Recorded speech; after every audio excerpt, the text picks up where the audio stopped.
Hello everybody, welcome to KBC's Daily Reading, and today in the Essential Jesus series we are in reading 87, Revelation chapter 2 verses 1 to 11, and the writer of our devotional entitles this Faithful or Unfaithful. Very enigmatic title there. And the prayer is, Lord, there are lots of things that get in the way of my love for you. Help me to make a fresh start with you today as I read your word. Now, on Friday, I introduced the book of Revelation that we're starting and said that there were things in the book that spoke to the now or into the now and things that spoke more prophetically into the future. Well, today we look at what speaks into the now. And Jesus gives John, the author of the book of Revelation, letters to write to 7 churches. And they are fascinating to look at. And we're just going to look at the first 2 covered in chapter 2, verse 1 to 11. The letters to the church in Ephesus and Smyrna. Not quite sure how you say that, but Smyrna. Let's be confident, even though it might be confidently wrong. So they're 2 very contrasting situations.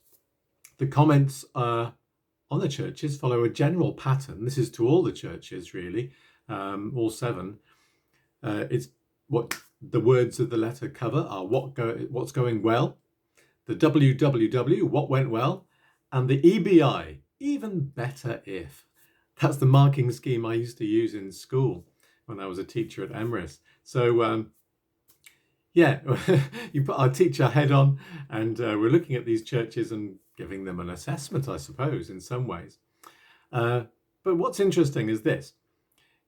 No one really likes to be told what they're doing wrong. And we discovered in school, and it's good practice, it's good teaching practice, that before you're told how to improve, everybody, all of us, me and you, we all need to know we're doing something right. And so therefore, we start off with the what went well, what is going okay. Of course, none of us are perfect. We all need to take on the chin some things where we need to improve, do better. But Jesus is our mentor, our encourager, and he always starts with the positives first. Well, most of the time anyway. And that's something to remember when perhaps addressing issues among us as well. No church is perfect, just like no individual is perfect. And we can all improve. And these comments are there for the churches to improve because Jesus cares about the church. And of course, our job when we're reading these letters is to reflect personally on what we can do to improve and also what our church can do to improve. So the writer of our devotional does a really good job of summarizing the comments for these 2 churches, Ephesus and Smyrna.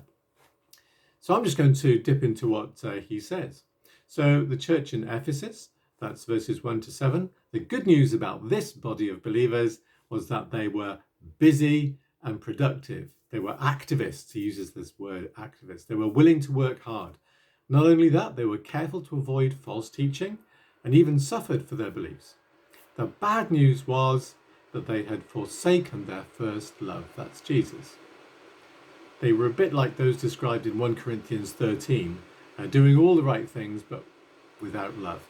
So remember in 1 Corinthians 13, you can be wise, you can speak in tongues of men and of angels, you can give all your money to the poor, you can even die as a martyr. But it's worthless unless you do it with the right motivation, and that is for love for your fellow people, for your fellow brothers and sisters. If you're doing it for all the wrong reasons, it's just making a noise, a noisy gong. The message here is to rekindle the love you had for your first love, that is Jesus.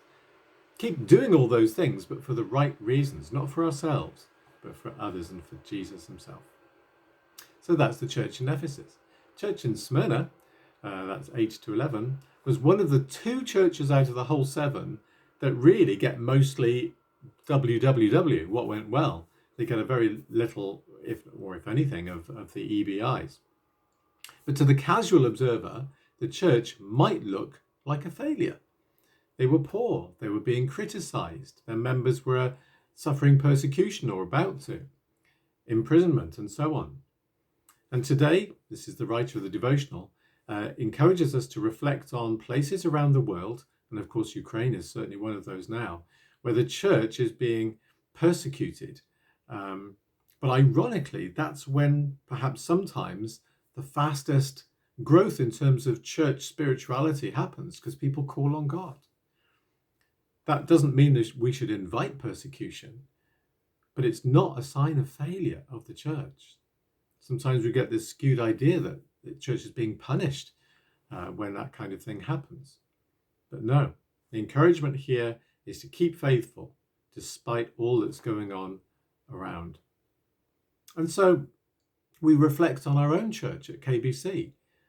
And the question came to me, if I was to write a letter outlining the what went wells and the even better ifs for our church, what would they be? If you were to write a letter, what would it be like? What targets for improvement would you prioritize? But I realized that that's not really the question I should be asking. The question I should ask is what Jesus would write in that letter. What would his priorities be for us as individuals and collectively as a church? You see, if I was around to visit the church at Ephesus and give them some feedback, some advice, as if, but if I was in that situation, I might put my risk assessment hat on and go in and say, well, you've got these dodgy Nicolaitans. You got to put something on your website, some sort of comment to distance yourself from their dodgy practices so that they know that we're not part of that group. And to Smyrna, well, there are some people that would like to do you harm. Let's see what we can do to mitigate the danger that they pose. But Jesus cuts across all of that. And his words, certainly to Ephesus, where you've forgotten your first love. Remember your first love. His priorities may be different from ours, but his always come first, don't they? So the challenge really is to hear God, find out what Jesus is saying to us about what we should be focusing on next. So God bless. Thank you for listening, and see you soon. Bye for now.